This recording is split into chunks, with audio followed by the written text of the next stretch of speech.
What is going on? What is going on? What is going on? Party people, it's your boy Coach D Brown, former big leaguer, former first round pick with the Kansas City Royals. Give me all I can in this youth baseball space, helping kids get into school and get them maximum exposure in and around the country. And man, sorry I missed out on you guys on Friday. Yeah, I was feeling kind of crazy, man. Allergies or something over there, just drugged up, man, and out of it, man. But I'm back. Hope everybody had a great weekend. Wanted to, definitely, hope everybody's, kid is playing well, man. Let everybody know. I appreciate the love that I got. Man, people was asking about me, man, reaching out, texting me, and making sure I was cool, man. But for a while, I was, man, it's Thursday and Friday. Man, I was out for the count, man. I just allergies and everything, man. So, the good thing about it, man, I'm good. I'm back. I'm back like the afro. All right, I'm back like Air Force Ones, right? You know what I'm saying? All the girls rocking the Air Force Ones, right? I'm back like that, right? Anyway, truth be told, man, I appreciate the love, man, and I thank you, man. So shout out to Jansen, shout out to everybody over there, reaching out, man, and again texting and wishing me well. All right. I was scared for a little bit, man. These days at times, man, you can't you don't feel good. You get a little worried, man. So, but dancing it wasn't, man. Thank God. I ain't gonna lie. I just I ain't trying to be funny, man, but I'm 5 minutes late. I promise you, I'm 5 minutes late because I just got the call from the lady telling me I was good. Literally, what I'm saying, she left a message and I called her back, so I'm good, man. So, I'm COVID free. I was worried though. I ain't gonna lie to you. So that's why on Friday I took a test and I got my results just today. So I'm good, man. All right, no COVID for me. But couple of announcements, man. Florida, all right, showcase. Shout out to my boy Brenton that paid. Sent a refund back. Florida has been. Um, we're going to postpone it for South Florida. I'm working on with Coach Eaton in post grad, and we're going to combine a post grad showcase workout in Florida. And I'm gonna give the option for the parents to pay it if they want to come up to Daytona and make this uh, make that trip up to Daytona, man, and do it in front of a post grad and some college coaches up there. We're going to finalize this and get this going, man. All right. So, if you, I will reach out to the parents who are scheduled to be next Saturday down in Pompano Beach, but me and Coach Eaton over there with Scouts USA post grad, we're going to team up. But I will have more information by Wednesday about that. Okay, so shout out to my boy Coach Ian over there. We're gonna team up over there and do a showcase down in Florida. All right. I'll reach out to the parents who have paid, and we just see if they want to come up to Daytona and work out in front of post grad and some college coaches up there.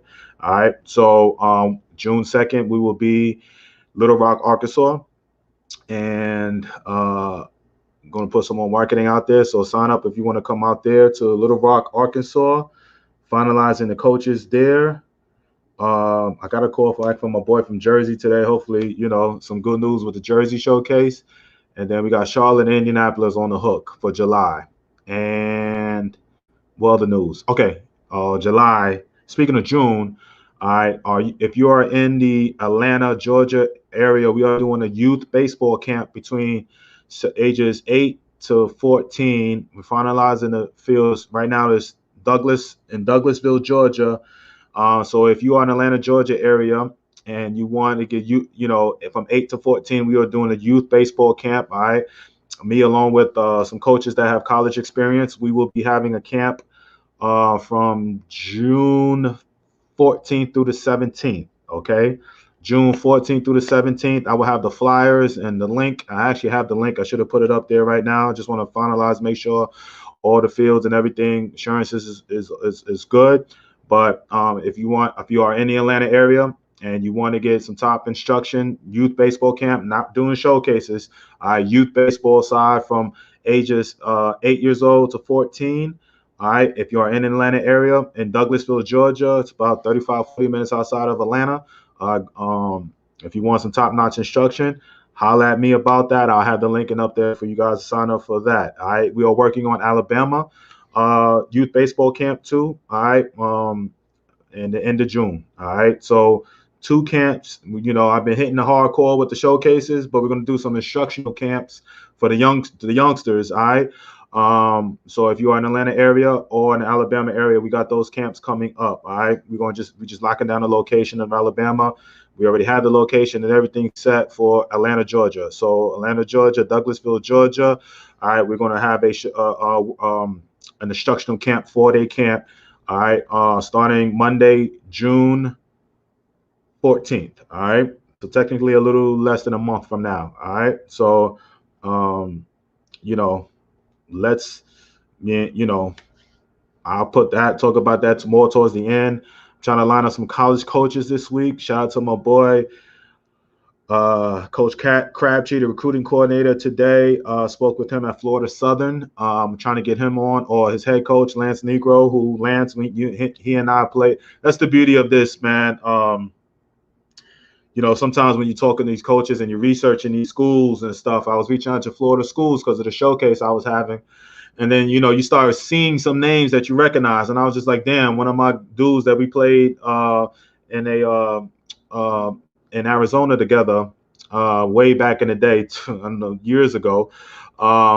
His uncle is a great, Phil Negro, the knuckleballer, right? But Lance Negro is the head coach of Florida Southern College down there, Division II, grade school down there in Florida.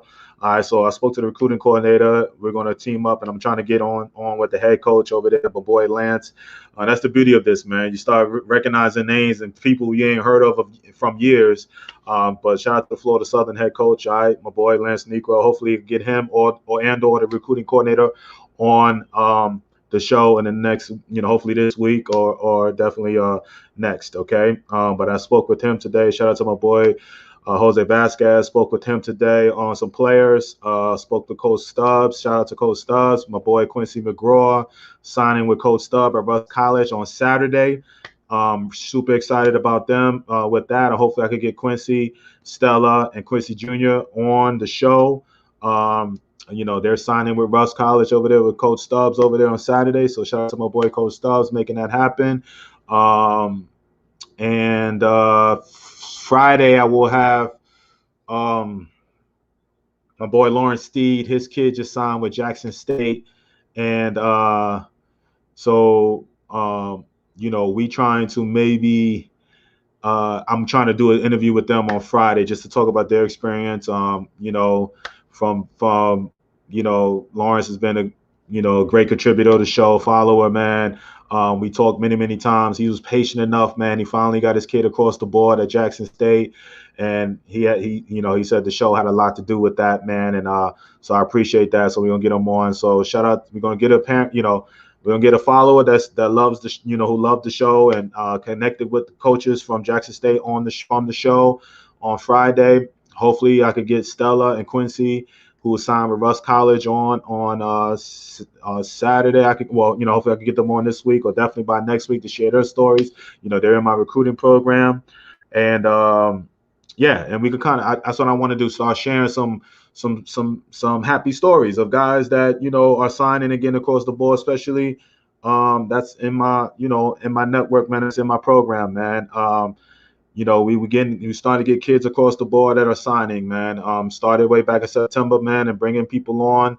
2021s with a tough year, man. 2022s, we got a great class of 2022s working now from California, Texas, and all of them that's joined the program. We're working on with them. Like I said, and the 2022s, we hard at it, man. That's why I was on the phone with JV, Jose Vasquez, Alabama State. Trying to get some kids down to his camp down there, man. And we good, man. And we good. So shout out to my boy Gavin. What's up, Gavin? It was good to see you, family. It's been a while, man. I hope all is well. Congratulations on your season, man. I know you guys did your thing this year. I was following you, man. So yes, Vasquez at Alabama State. Yeah, JV, man. That's my dude. The first time I talked to him in a minute, man. But we spoke, and I was talking to him about a couple of kids that are in my recruiting program and one kid that came to my showcase that, I just, like I said, I reach out to college coaches and they ask me, I just find out what they need. All right. So shout out to the people asking about my daughter. She did play this weekend. She came in third place at an 18-year-old tournament this weekend. She played in a level.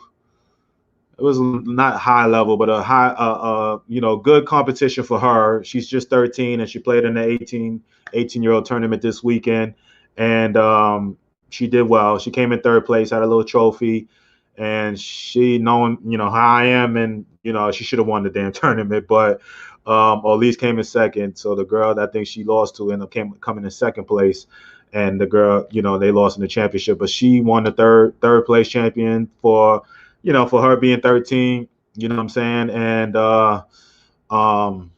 playing in the 18-year-old tournament, she did all right for this weekend. So, I was happy with that. And she's doing all right. So we are scheduled to have some bigger tournaments coming up in the next future. And in the summer, we're going to get into this training hardcore with going down to Florida this summer, and it's really starting to increase, just like you guys are doing, man. I just want the best competition for her, the best training, and making this happen, man. So she's grinding away. All right, she's putting it together, just trying to keep this together. All right, she's at practice now, getting it in, and now finishing with the school. I don't know about y'all, man, but this online stuff, Lord have mercy. All right, we got through it. Ooh, she got the last final tomorrow. All right, so. Anyway, appreciate you guys asking, Gavin and Jansen, man. Appreciate that. All right, Cynthia was good. All right, let's get into this topic today, man. Hot topic today, man. I told you I'm gonna be hitting y'all hard with some topics, man. Y'all gonna be bugging out over these topics, man. Because it's real stuff, right? Real stuff that's going on. So are you okay with having a very talented kid on your team, but he's a cancer? All right, he's been known to be a cancer on the team. All right. I've talked to a couple of parents, and I've had some, issues in the past. A lot of times when I go to different areas across the country, you always hear about players that have a reputation. I think sometimes parents get in the mode of, thinking that, oh, my kid is young. He's just playing. He ain't no different from nobody else. Once a kid turns about, again, I've had teams where I had 8 years old all the way up to 17. All right. Pretty much as soon as a kid gets on the field, especially by the time he's 12 or 13, parents sometimes are naive to this, but just like you judge a kid and how he acts on the field, the perception of him is this way or that way, right or wrong. All right. But he is already building his resume. Sometimes, I would say this to my 13-year-olds. All right. Back in the day when I used to train them, they're so used to playing and not seeing. But I would tell the parents this all the time. I said, you're not understanding this 13-year-old kid that is on the field. He's essentially building his resume. You know why? Because, the whole, you never know who's watching, right? Just like the parent is watching, but the other team is watching. Everybody's always scouting, recruiting, judging, evaluating. Can he help my team? How do I get him out? Man, I really like this dude, man. How can I get him onto my organization? All right. Or, man, this kid, this seventh batter is better than my seventh batter. You know what I'm saying? How can I get that kid? Or how can I get rid of this kid? This parent is, all of this is going on. And every weekend that you are sitting down watching your kid play, there's multiple facets that goes along with this youth baseball space, right? The one thing, of course, is the play on the field, all right? Then you got the whole issue with the parents going on here and there, right? You got the coaches over there sizing up, wanting to win, all right, making the best decisions, but there's always constant evaluation and perceptions of kids going on, all right? Always. Because I think sometimes parents don't understand that, right? Because especially the younger they are, they're just naive. They are just think it's all fun and games, all right? But the older you get, all right, I say once you turn in that teenage years, all right, when it gets serious, okay? Because the 8-year-olds, it's a little bit of bickering here and there. But once you get about 13, that's when the daggers start coming out, where it's like cutthroat business now, right? But sometimes parents don't really truly understand that, your resume from a kid standpoint is being built.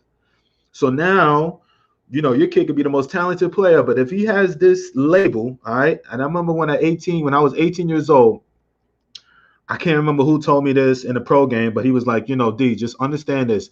Take this lesson. He said, labels are easy to put on, hard to take off. All right.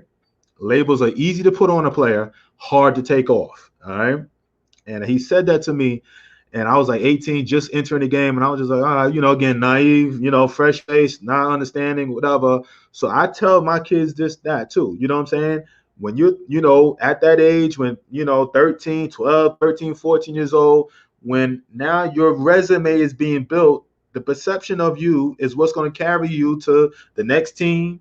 Every time you play a game, all right, if you're known to throw a helmet, you're that guy, you're that baby, or you're known to, play hard and hard, grimy baseball, all right? You're that person. You know what I'm saying? It gets around. People talk. You guys know. Like some of you guys are in extremely small towns, or and especially in this baseball world, especially with social media, right? I've Jansen and Randall, a couple of guys, I spoke to. They're in Michigan. They're in, Clay's in Nashville, Coach Eaton in Florida. You know what I'm saying? Shout out to Coach, man. Just talk to you. Gavin's in Memphis. Cynthia's in Louisiana. You know what I'm saying? Like, my boy Russ is in Jersey. You know what I'm saying? Like, this is all right. Yamina, Arkansas, with social media. I guarantee with perfect games, the rankings, the showcases, the PBRs, G Browns, you know what I'm saying? All of that, this umbrella, right? I guarantee if I say name, some of the top kids in Georgia that's in high school, you guys can name me about 5 or 6, especially if your kid is in that age group, or what's the best kids in California or in the country, all right? Because you guys tell me, you know what I'm saying?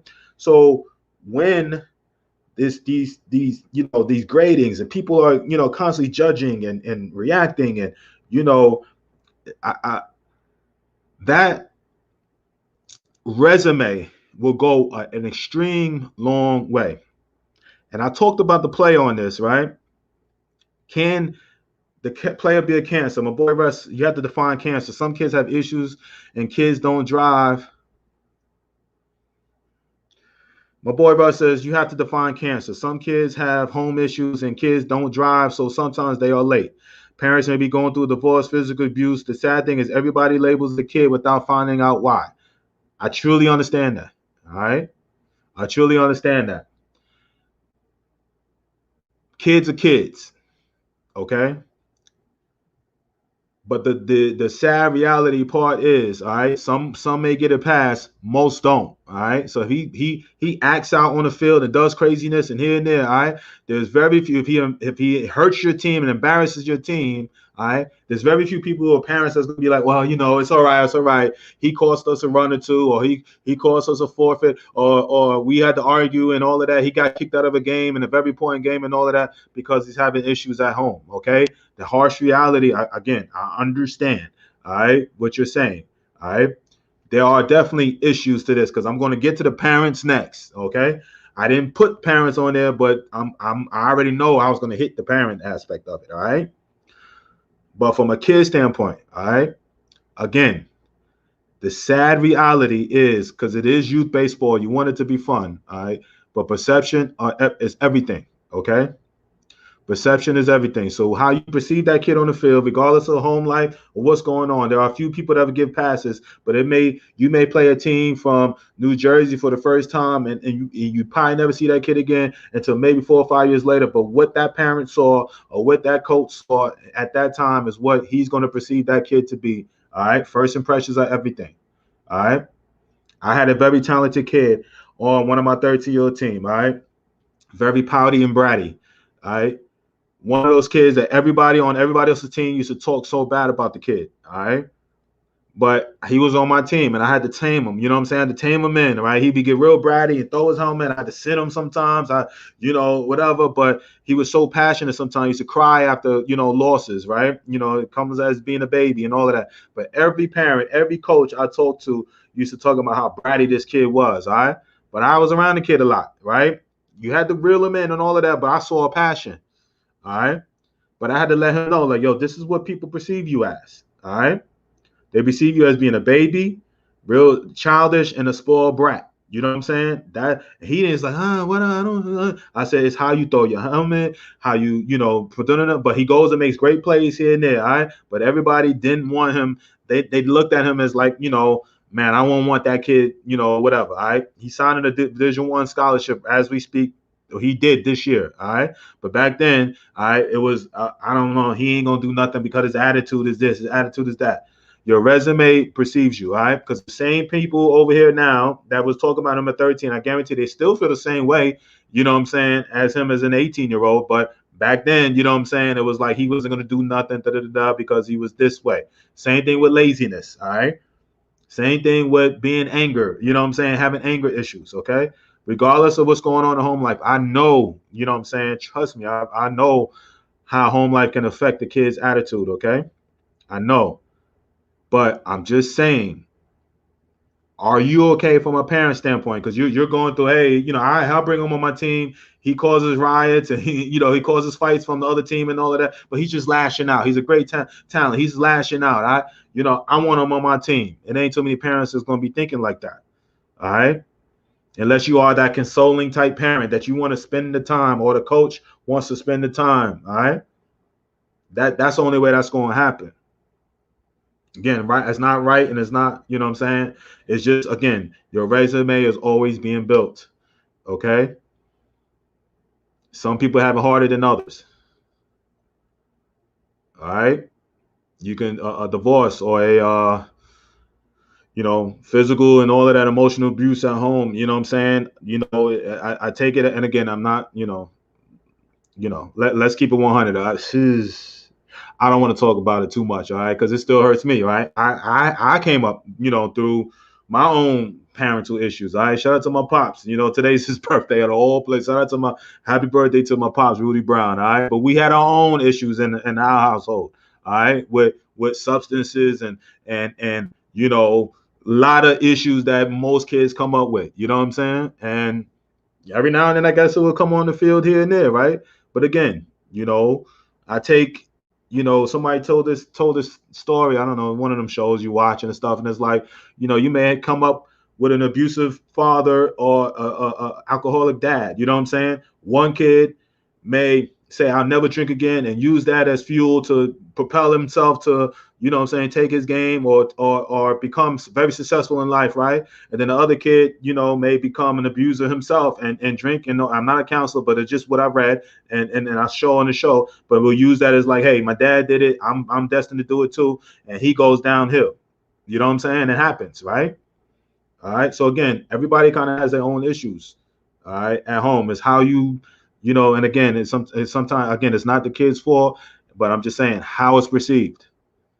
All right, because I have my own issues. You know what I'm saying? Like, just like most of us. All right, there's no perfect family. You know what I mean? There's no perfect whatever. Okay. Anyway, I'm getting on my Dr. Phil over here. All right, so I'm gonna get to the parents next. All right, because at home, the kids you can kind of tame. I feel like you coach the kid. You can coach the kid up, give him, what I'm saying, encouragement, reel him in if he's too angry, whatever. Love on him if you need to. All right, that's part of the. But again, sometimes you have to understand that with that type of kid, he's very talented, but rub him the wrong way, the wrong day, you're gonna have to come with some of these consequences. It may be, a issue where he may get kicked out of a game, or he may cause some strife between teams and stuff like that. Sometimes you got to know all of that's going to come. All right, with that, he may win you a game, right? But winning you the game will come with arguments and somebody getting kicked out or something. You know what I'm saying? Some craziness. It's who you want. All right, it's who you want on the team. And if you ain't just that stud player, man, and I hate sometimes I had to kick a kid off the team back when I was running my teams, man, and I hate to do it, man. You know what I'm saying? But it got to be a point where, every parent, and I didn't want to kick the kid off the team, but it came to the point where 7, 8, 9 parents, started coming to me, and I just saw that the kid couldn't stand a chance. If he sneezed wrong, you know what I'm saying? The parents are gonna come. Oh, he's there, you know what I'm saying? Every weekend it was something, right? And I used to watch out. All right. And so to me, to to save the, you know, saying my team from exploding from the inside out, I had to give away, you know, one kid that just needed some nurturing. I tried to do my best and be patient with him. I was all right, but everybody else, you know, was just, you know, caused a commotion, you know, and I hated that. I hated that. All right, because the kid just, you know, he was one of those kids, man. It just needed some extra love, man. But would lash out, would say craziness, and you know, it is what it is, man. All right. Instead of just me and, you know, like I said, it got to the point where I had to just say, listen, you better off going to another situation. All right. And I told the parent that. All right. Uh let me see here. J Maya, what up? All right.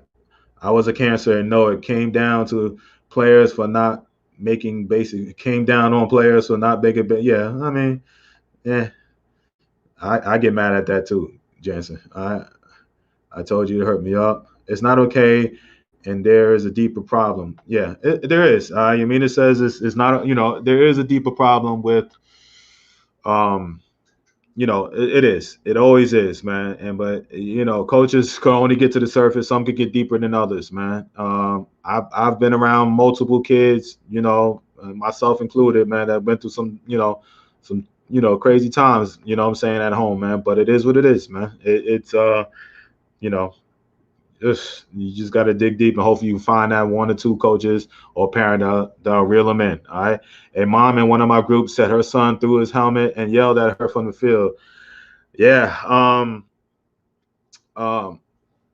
I tried that on Mary Brown, Mary Brown is my mother. I didn't throw the helmet, but I was about 11, 12, and I was pitching. I hated pitching. And I was walking, walking, and she was like, "Come on, you know, come on, D, come throw strikes." And of course, everybody's saying the same thing, but my mother's voices or whatever. So I told her to shut up. Lord, why I tell her that, right? She met me as soon as I came in the dugout. She met me, came over there, popped me in front of my mouth, in front of all my boys, right there on the field. All right, fast. All right. You know, you mad and you trying to be tough in front of your boys. All you know, my other boys is like this, laughing like this. All right. And, you know, I wanted to fight them. I couldn't fight my mother, but I wanted to fight their. You know what I'm saying? But that was the consequence of, you know, yelling over there, embarrassing my mother. All right. Because she met me right on them. As soon as I walked off the field, go, you know, they had that little gate right there. The duck, she was like, pop right in front of pop me right in my mouth like this, right? You know, and I'm, you know, my list big as hell already. You know that, right? And all my boys are sitting there laughing. You know, they trying to hold it in front of me and all that. And I was like, you know, I was ready to fight them because I couldn't fight her. But that was my last time I ever screamed on my mother in the game. That was it. Mary Brown shut that down fast. Met me at the field, on the field. like literally, I had to walk past her to get in the dugout and got lit up, mouthpiece all swollen. You know what I'm saying? So, you know, yeah, that wouldn't happen. You know, like it just depends on the mother. Let that shit happen. All right, Mary Brown was not having it. I'm chiming in late. What up, Marcy? But you really do have some kids with real mental illnesses, and baseball can be a source of outlet or coping mechanism. You're right.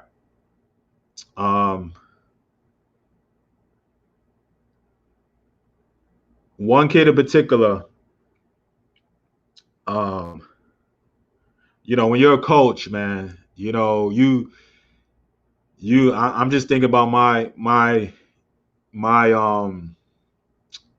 you know, experiences, man. And so shout out to my dudes, man. They all graduating now, great kids, man. But you know, when you're a coach, man, or you're running a program, you try your best not to get involved with the family, man, the family issues, man. But sometimes you can't help it. You know what I'm saying? So one team in particular, man, it was different things, man. I remember speaking of my mother, I had just lost my mother in the Spanish. Shout out to my boy Chris, man. He down in Tampa. He moved to Tampa.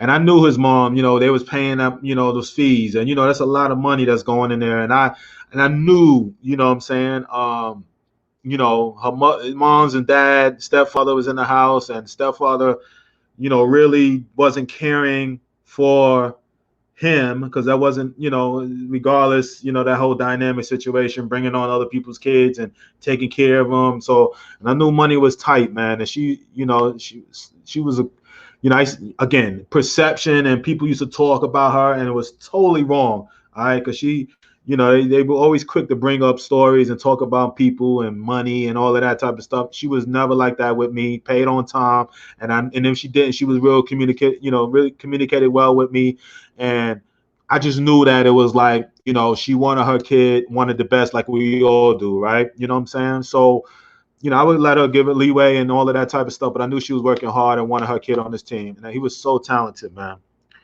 And he was failing with his grades, and I had to sit him on weekend just to he wasn't a cancer on that end. He just but just like most organizations, most teams, have a policy. You know what I'm saying? You got to keep a certain grade level, man. And I had one in my organization, and I was like, yo, if I find out you failing or you're not doing well, there's a progress report. So it wasn't final grades, but it's progress reports. Because I used to award on my program. I used to award all my kids who got A's. You know what I'm saying? I may give them out of running, or they I would give them little perks for getting A's and on report cards. You know what I'm saying? And so he was struggling with his grades and stuff, and I had to sit him this weekend.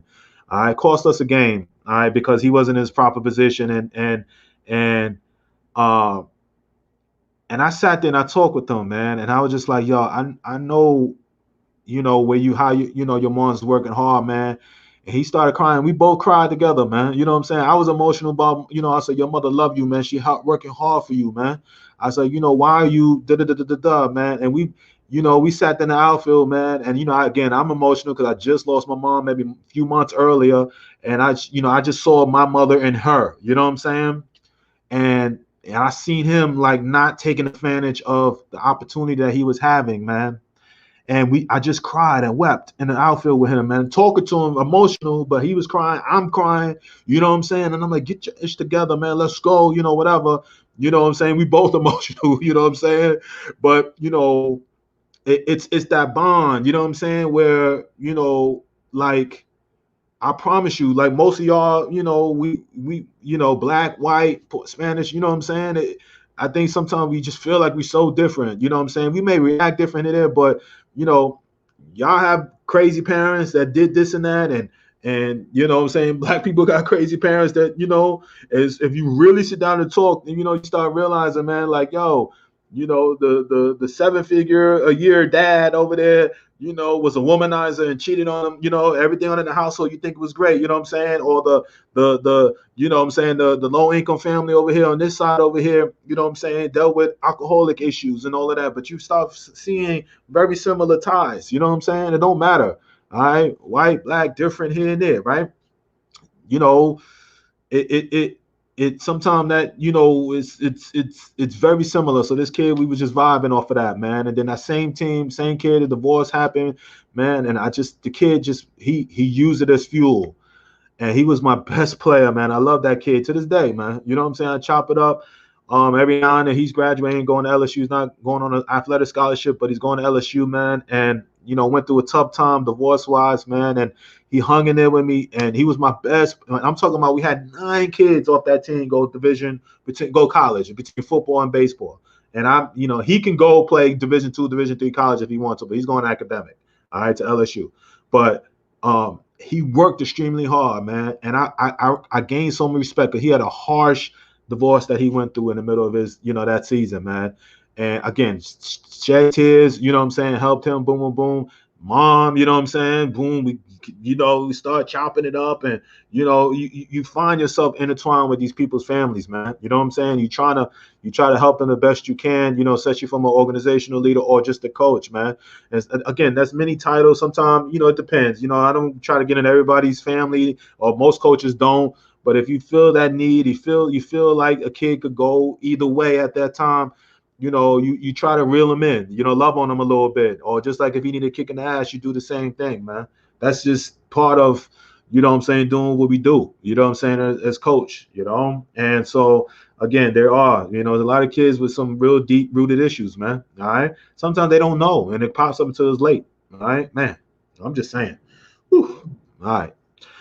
Cynthia says, we had a kid in youth travel ball that acted out and did a lot of teasing, unsportsmanlike characteristics on the field. Our coach tried to work with him, but the parents made excuses. It spilled over into high school.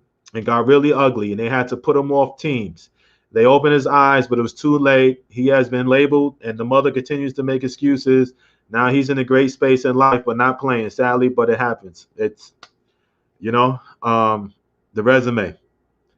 A young player gets a resume built, man. Every time you guys go on the field, again, you always say, you never know who's watching, all right? But you flip it and just say your resume is being built, okay? And sometimes I think, and you're not out to please nobody, all right? You're never out to please. Thank you, Cynthia, for that comment, all right?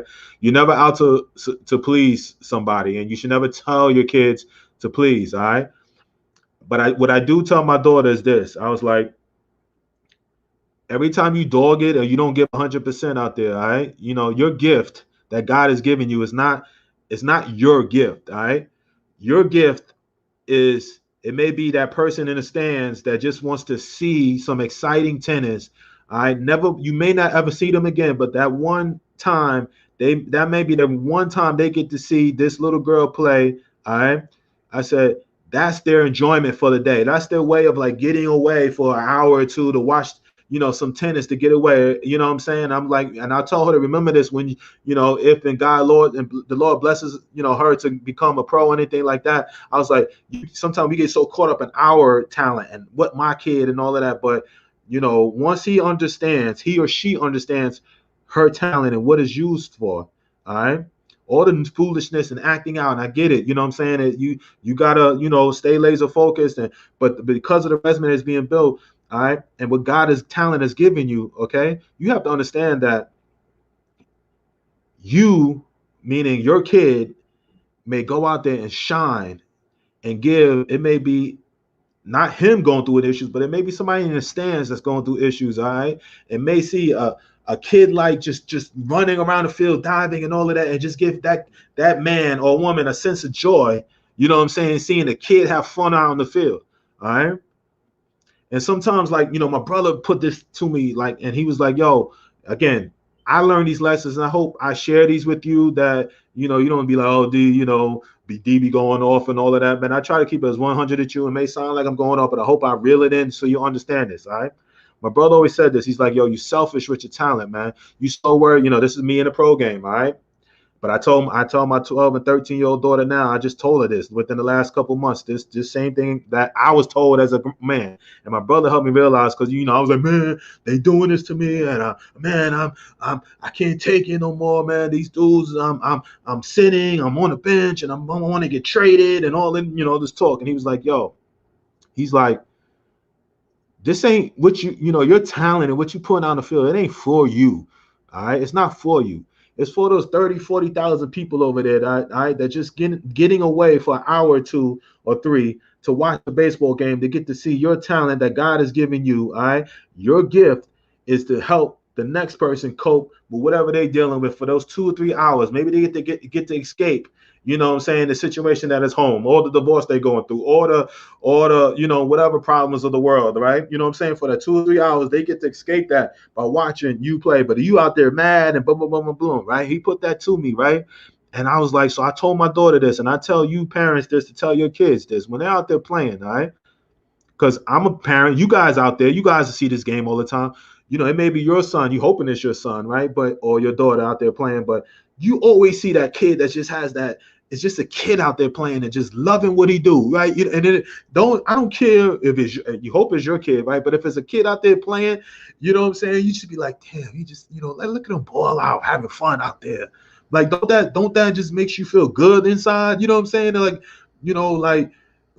when somebody you could just tell they just love being out there, you know what I'm saying? Right? Don't that kind of give you, like, you know what I'm saying? Like a little, obviously you want your kid to give you that, but I'm just saying, if it's your kid or another kid out there balling, you know what I'm saying? You just be like, because I've done it not gonna say many times, but if I see some girls out there balling when my daughter's playing tennis and they just, I said it to a parent before. There was doubles, 2 little girls out there competing and just loving what they doing. They were having fun.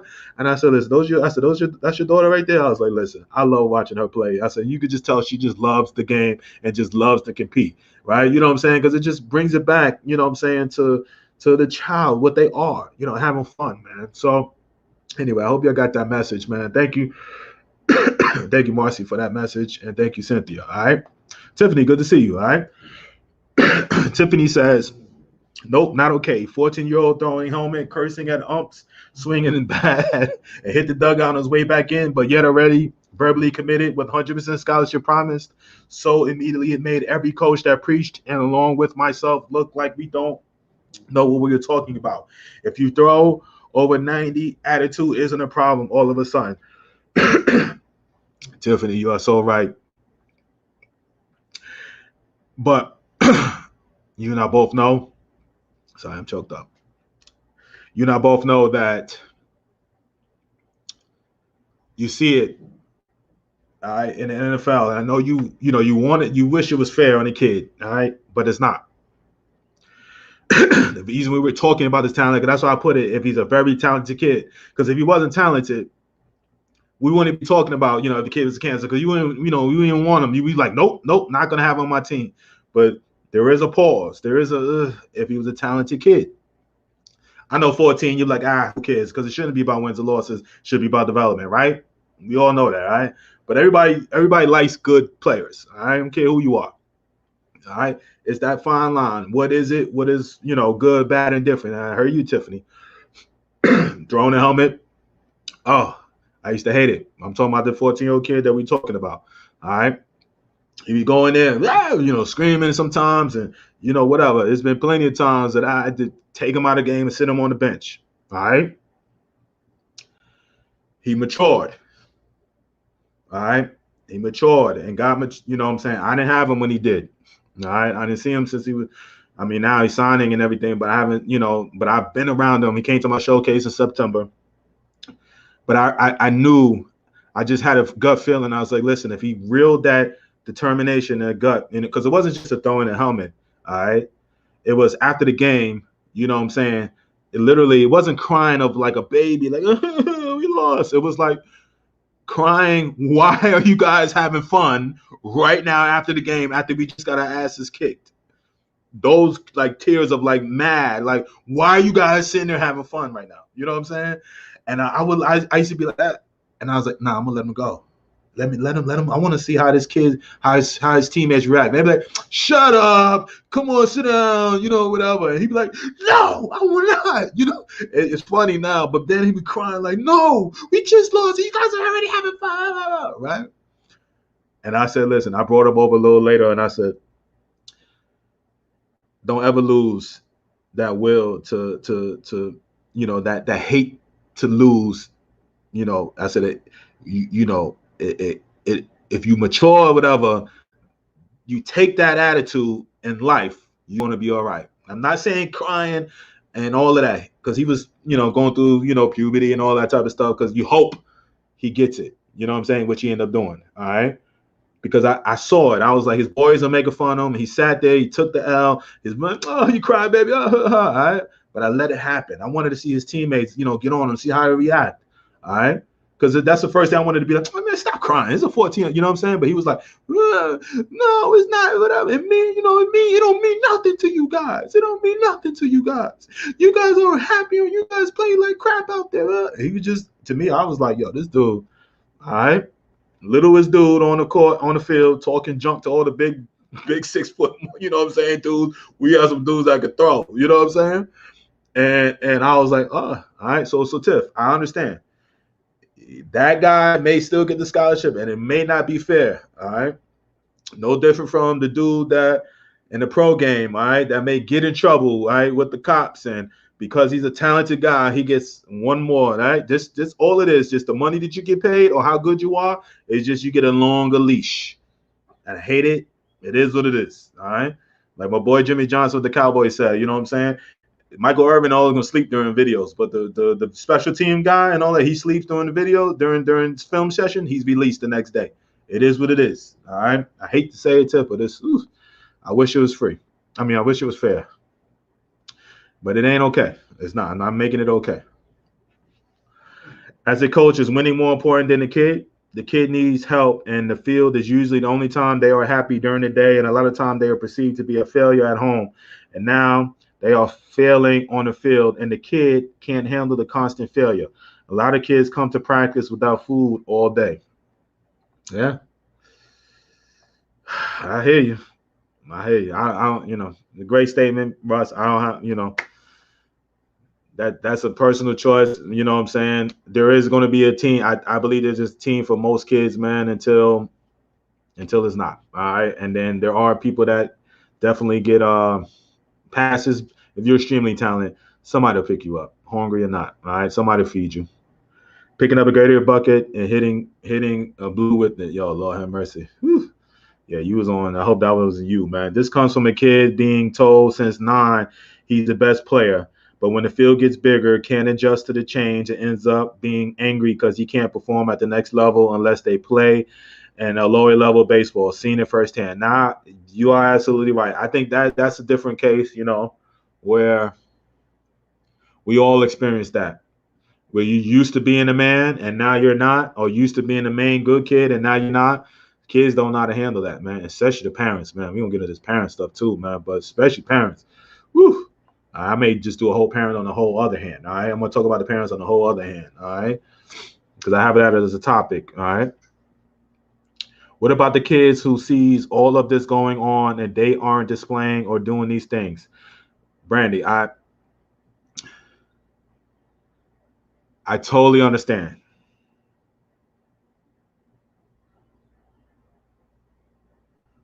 So that kid that is, being obnoxious and throwing helmets and all of that stuff and affecting the game and all of that, all right? Do you reel him in and try to tame? Because I think the kid is easier to tame. Now, you know, now getting the parents to get on the page, because obviously he's going to be with the parents a lot more at that age than he will be. You know what I'm saying? That's the issue. And I can't even talk about, we're almost on the hour already. I'm not going to talk about the parent because I have the same question to you guys when we start talking about parents, because we're talking about the kids. Nope, nope, nope. All right. But what about the parents that are cancers? All right. Because we all know who they are. All right. Because I very well, what I'm saying, going to start with the cancer of the parent, parent being the cancer. All right. Because again, it's a package deal. All right. Very talented kid. But what if the kid is not a cancer, but the damn parent is? We're going to talk about that next show. Okay. But Brandy, you're right. It does affect the kids and all of that. You just hope that coach can kind of reel them in, all right?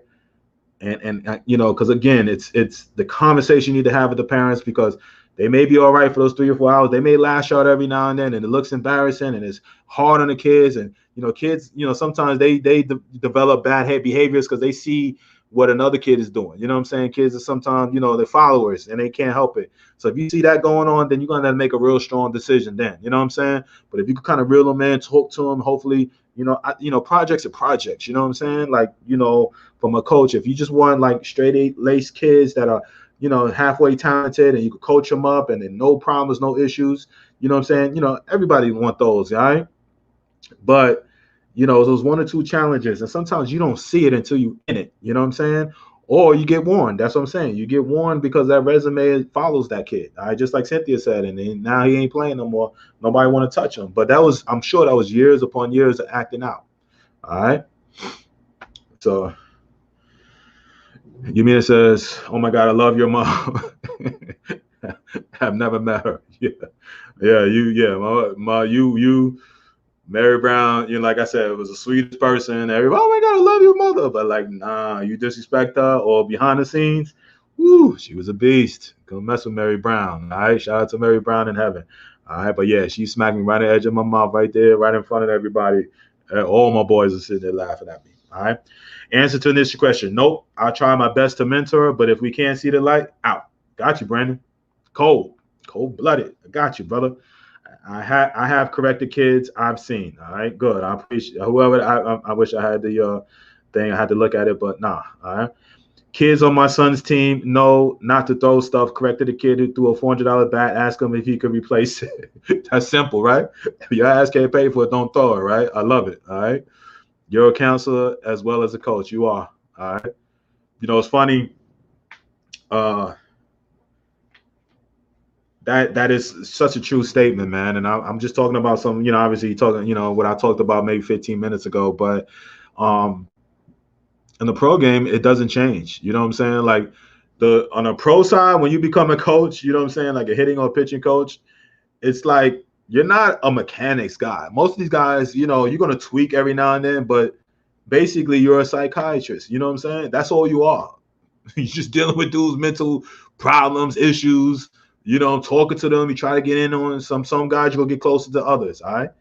That's all it is. You know what I'm saying? On that level, because even on every level, all right. But on a younger level, you're doing more teaching and mechanics, and you got to be more of a counselor too. Up there is like less mechanics. You know, main just like trying to keep these guys with an empty space head where they're kind of focusing on this instead of thinking mechanics. Oh my God, my wife is this, my baby's this, my kid and whatever. What am I gonna eat? What's going on? You know what I'm saying? Whatever. My wife is doing this. I'm messing up. Oh my God, my wife is gonna leave me. You know what I'm saying? Like those type of issues, you know what I'm saying, that you got to deal with from a pro side. When the kid side, you know what I'm saying, you got to, be more teaching and more of a counselor too. You know what I'm saying? Where on the pro side is less teaching, more, on a just keeping the mind psyche. All right. More keeping the mind psyche clean and focused on what he needs to. All right. Appreciate the comment, Jensen. Let's go. Here we go. Jacob says, I've seen at the 14 some kid just cussing a coach out in the dugout for benching him. It was a pool play game, and the coach was just getting some of the other guys playing time. The coach looked scared. This kid was like a grown man physically. He called out pro coach every name in the book and some stuff I never heard. Last I heard, that coach went back to coaching 10U. Hey, the day a kid cursed, to me, I blame the coach on that. All right, that, and the parent. All right, if a kid curses a coach out, where you go from that? Where do you really go from that? All right, that's a kid that obviously got some issues in there, but that's a no for me. All right, that's a no. And I guess there's different levels. I get it. Throwing a helmet is one, but if you're cursing me out, all right, a kid at 14, yeah, we're gonna have some issues. Ooh, we're gonna have some real issues.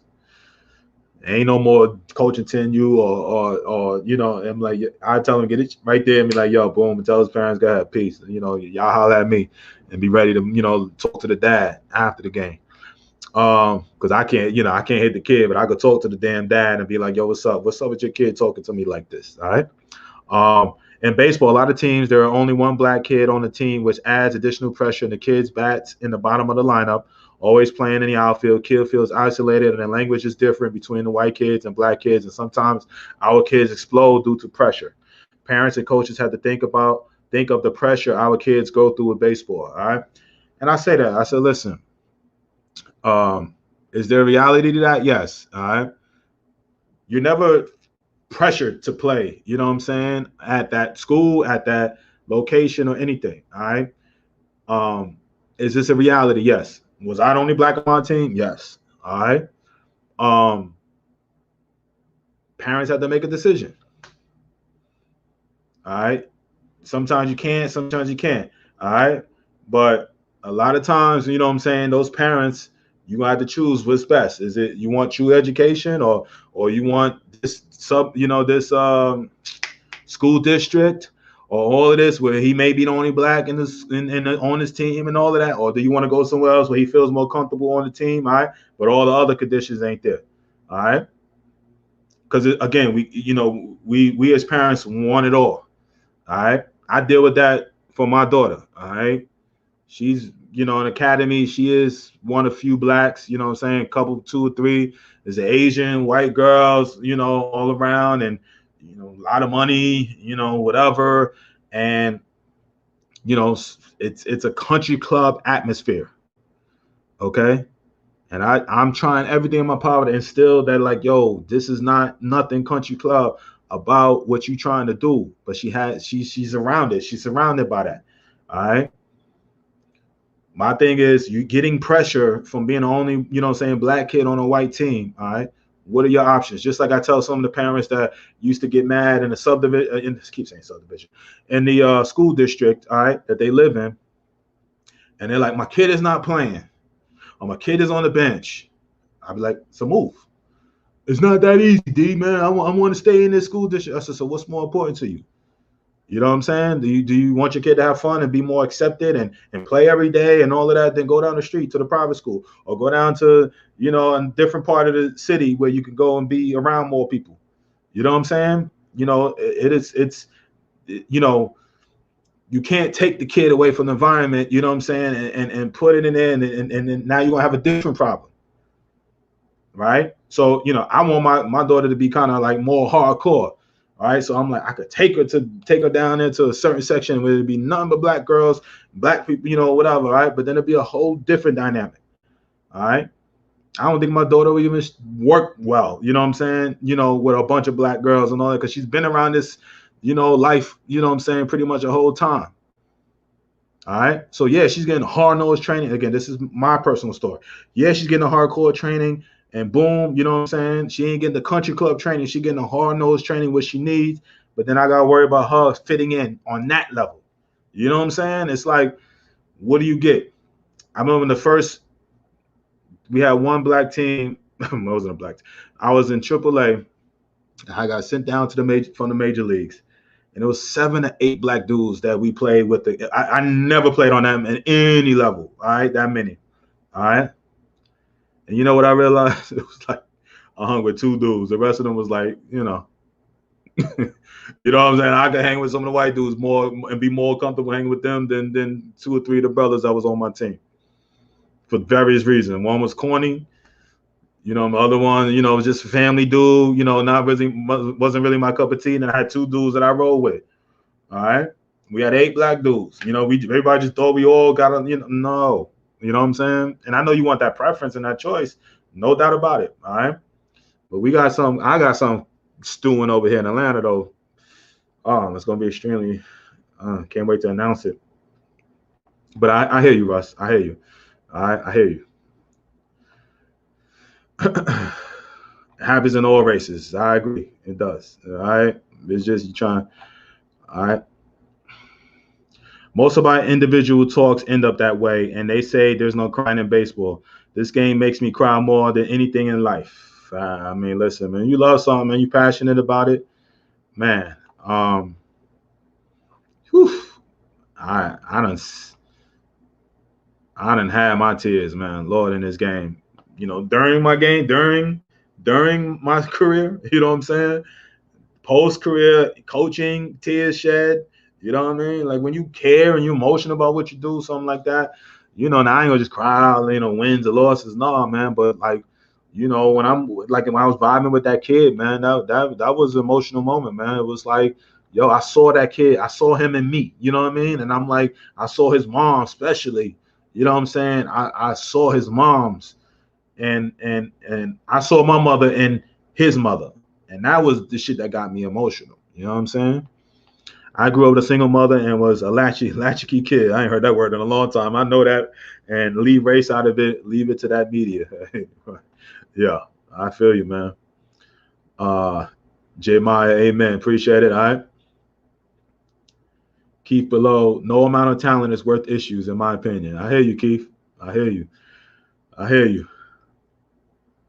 Charlene, congrats. All right. I saw my boy doing his thing over there. All right.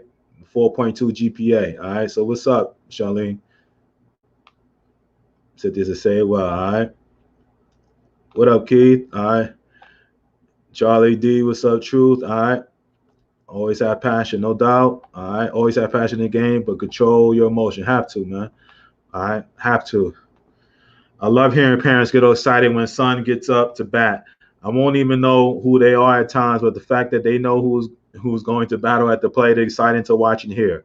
How I get him to understand how awesome that is, that he has that impact, whether he strikes out or not, is a whole other topic. Also, sometimes the kids will really get on him if he ain't knocking one out. So that pressure is crazy. Listen,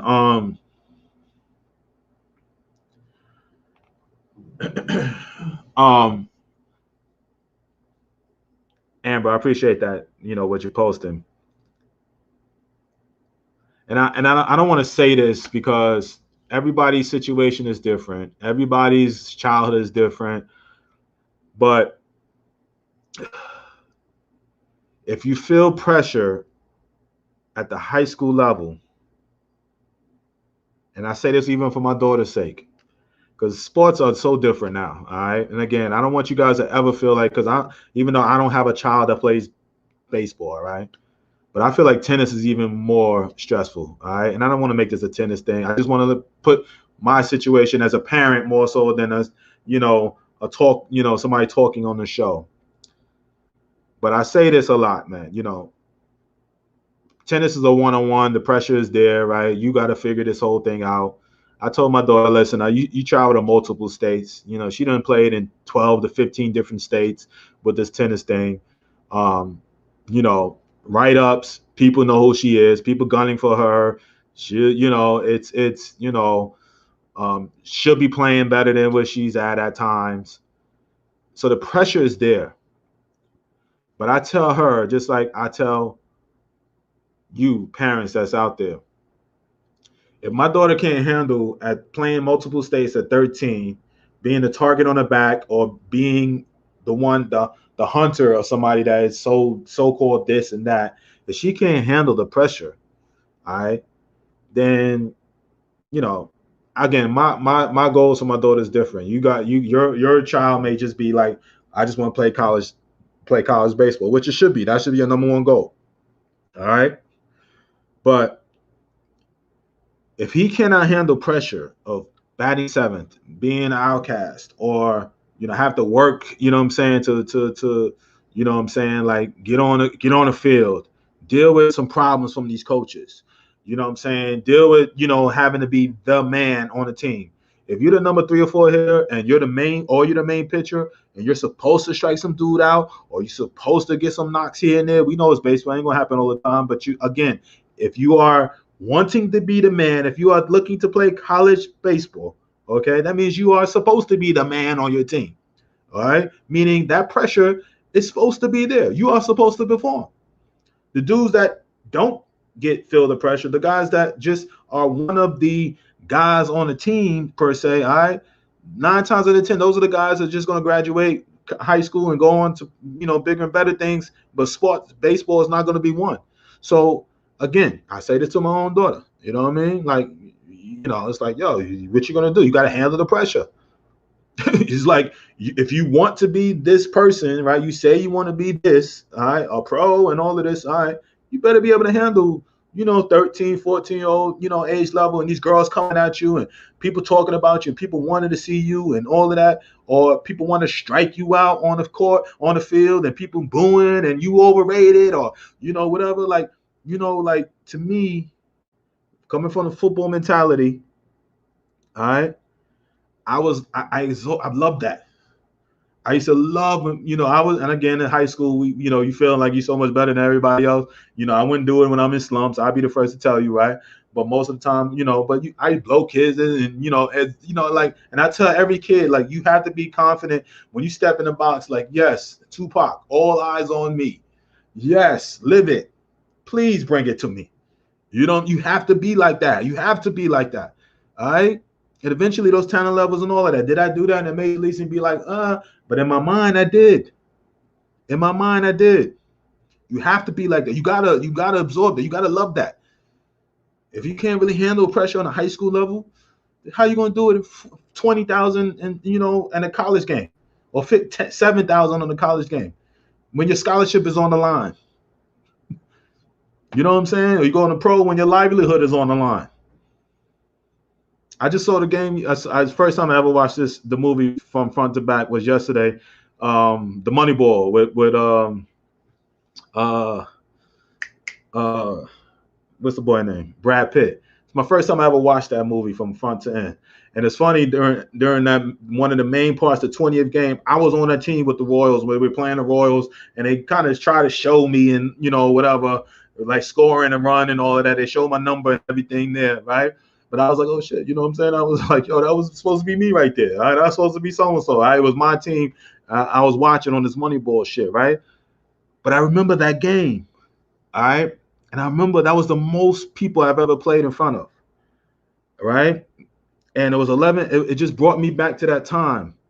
And I was like, yo, I remember we were down 11-0. It was, again, I played at Yankee Stadium, opening day Yankee Stadium. I think at the old Yankee Stadium, I think it was 50-some thousand. But that game, you just remember the Oakland had won 19 straight games. They were going for the record or something like that. All right. We were in Oakland, California. All right. Where the Raiders play, they never used to have the third deck open.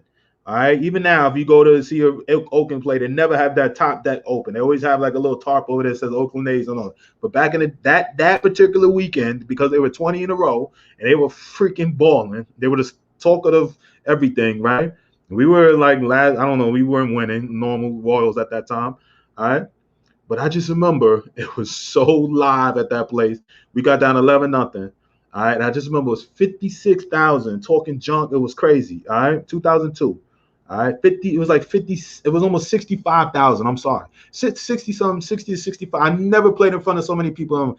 They were booing, talking crazy, up 11-0. We came all the way back and the Sky Hedderberg hit it was the loudest I ever heard at any part. All right. But I just remember the pressure and I just remember the most fun I had in the game. All right. I remember the most fun I had in that game. All right. Now, again, we wasn't really playing for nothing. They was playing for it, but we were trying to knock them off. All right. But I think about if you're not ready to play a high school game and feeling the pressure of being the man on a high school team, how can you in 4 or 5 years later potentially play in 65,000 people over there booing you, talking junk in the outfield and be ready to go? All right. I'm not putting on a high horse because, Lord, I'm a 230, 240 major league hitter. All right. So I obviously didn't do it on every occasion. But, I loved it. I loved it, man. Whew. All right. Charlie, mic drop. I can't remember what I said. How about the coaches who are the cancers? I love it. How about coaches who are cancers who belittle and embarrass kids? Facts. Lord have mercy. Yes. We need to talk about that. That's a whole topic too. I tell my kid, do what's right. You would get passed up for promotions or raises at work when others do less, or cancerous in the workplace. But in game in life is feeling good about your behavior and knowing you did the right thing. I feel you, Tiffany. I mean, listen, I can't, you hear the nice guys finish last, right? Sometimes I be getting mad at because I be feeling like that sometimes too. You know what I'm saying? But somebody said jail. I had to remember that topic. All right. Let me get going over here. Nope, I just booted off a kid in my 14s this past week. You can't have one bad apple affect the whole tree. All right, Kenny. I had to do it too, man. I had to do it at that age too. So again, I didn't want to do it. I just got the pressure from everybody else. All right. Manny says tennis is way more stressful. All right, it's one-on-one. Baseball, I promise you. My daughter loved the team atmosphere to this day. But again, I just tell her, like, when you get older, you appreciate the one-on-oneness. Like, it's all on you. You know what I'm saying? Like, it's all on you, and it's more pressure, but you appreciate that. All right. Tory T. Rock Mosley said, "You and me both told him to pack his bag and don't come back." I know this is old comments, man. I'm sorry. I need to keep up with the comments. Parents and players alike need to stop with the lazy confidence and pressure talks. If you are prepared, do your thing. It's baseball. There are guaranteed moments of failure. Pressure is putting food on the table. Free your mind and understand what pressure really is. Woo! Facts.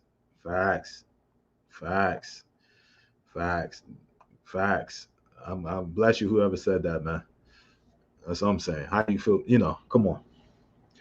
I know sports is a whole different level of pressure right now. No doubt about it, man. But a grand scheme of things, if you can't handle a little pressure being a man on the team or being, whatever, or fighting your way on the field and all of that, I don't, and if you just want to play high school baseball, that's it. You good. You know what I mean? But if not, I put TJ in an environment that was all white. He's been the only black infielder in the last 6 years of the program.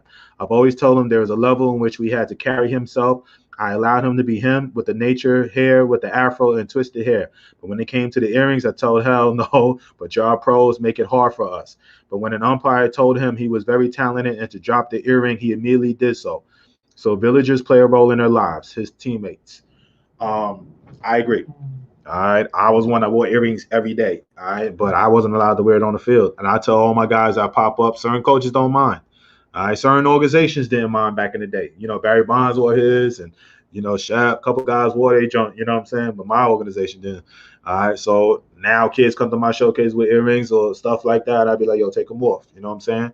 Because to me, you're presenting yourself in front of these coaches, man, and I don't want them to, you know, look at, because it is what it is. If you want them to give scholarship money and bring that, your kid to, his school and his program, you got to abide by his rules, man. Tough as they is. Now, when you get in the league, you pay $50 million a year. You can do what you want to do. Sometimes you can.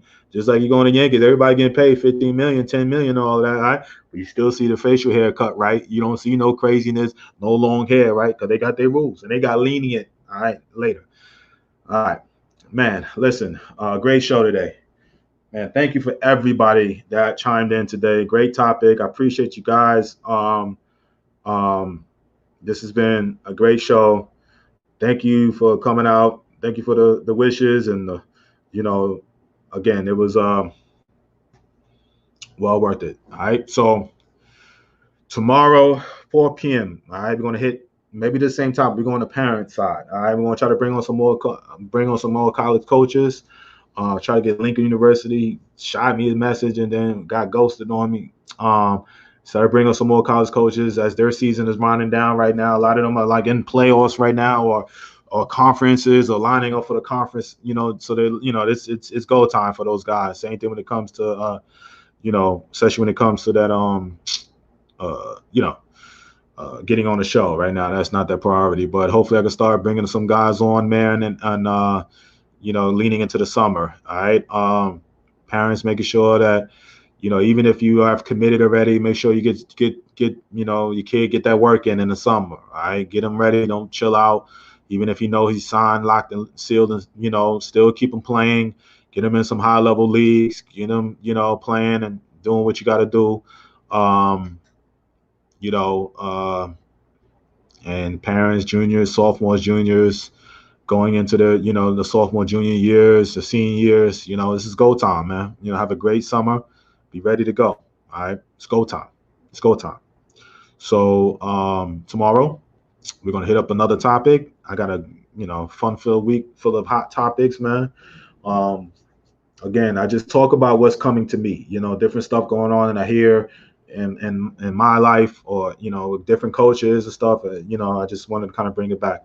Again, Atlanta area, man. We said, thank you for this one, Coach.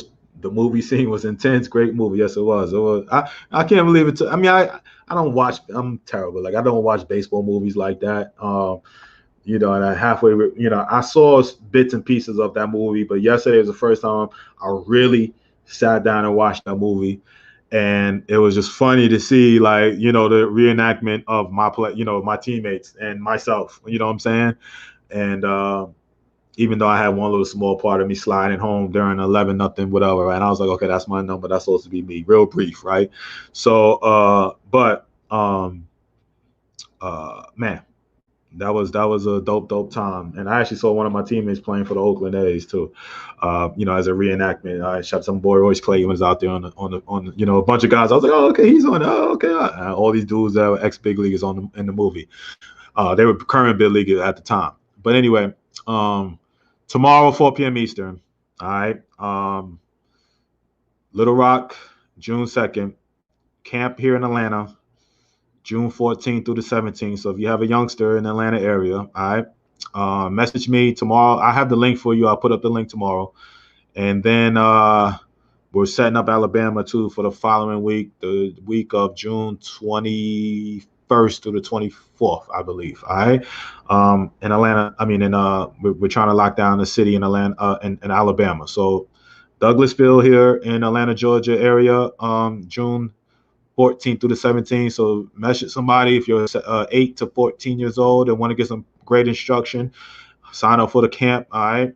And then we're doing one in Alabama the following week. And then, of course, we got the showcases lining up, and we're going to do this, all right? So good to see you guys. Thank you. I'm so much better, all right? Took some NyQuil, slept, man, and try to knock it on out, man. I was hurting on Friday, man, but we good though. All right. Tomorrow, 4 p.m. Eastern. Love you guys. Peace and love. Have a great rest of your day. Good show today. Peace.